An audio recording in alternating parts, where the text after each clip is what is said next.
4 ওভারে 4 wicket 21 maiden, এমন bowling spell যার, তার নাম তানজিদ হাসান সাকিব। বাংলাদেশি বোলার একই সঙ্গে টি-20 বিশ্বকাপের ইতিহাসে প্রথমবার 21 মেডেন দেওয়ার রেকর্ড গড়লেন।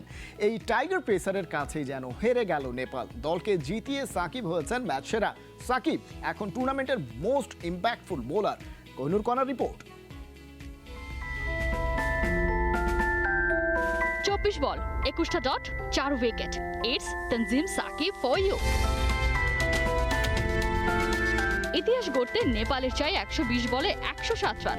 ওরা যখন মিষ্টি মুখের প্রস্তুতিতে, তখনই গরম গরম কোরিয়ান রামেন নিয়ে হাজির Tanzim Shakib.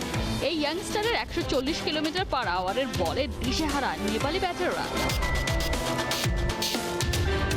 Don't celebrate too early. ছোট টার্গেটে যে কত বড় হয়ে যায় তা হারে হারে টের পাইয়ে দিল জুনিয়র সাকিব। টাইগারদের হারিয়ে যে প্রাইড আনার স্বপ্ন দেখেছিল নেপালিরা, তাদের বারাক হাতে ছাই দিলেন এই পেসার। একাই কাঁদিয়ে ছেড়েছেন প্রতিপক্ষকে। উইকেট টেকিং, এক ম্যাচে 2 মেডেন, সব মিলিয়ে নেপালের বিপক্ষে তার বোলিং ফিগার যে কারো কাছেই নাইটমেয়ার। শুধু এই ম্যাচ নয়, এবারে টি-20 বিশ্বকাপে নিজের ডেবিউ সিজনটায় এমনই নজর কাড়া সাকিব।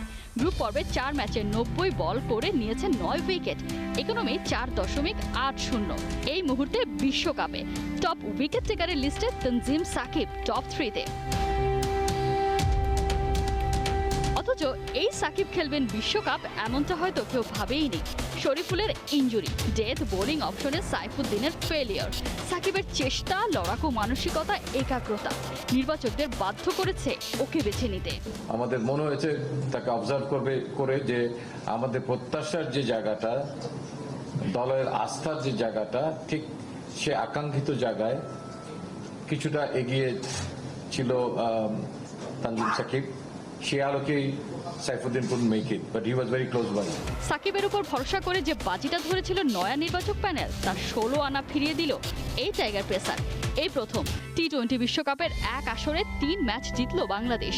শুধুই কি তাই, এর আগে কখনোই তো এত কম রান ডিফেন্ড করে জেতেনি টিম টাইগার্স। এমন দিনে সাকিব শুধু ম্যাচ সেরাই নন, দেশ সেরা। কোহিনুর কণা, 71।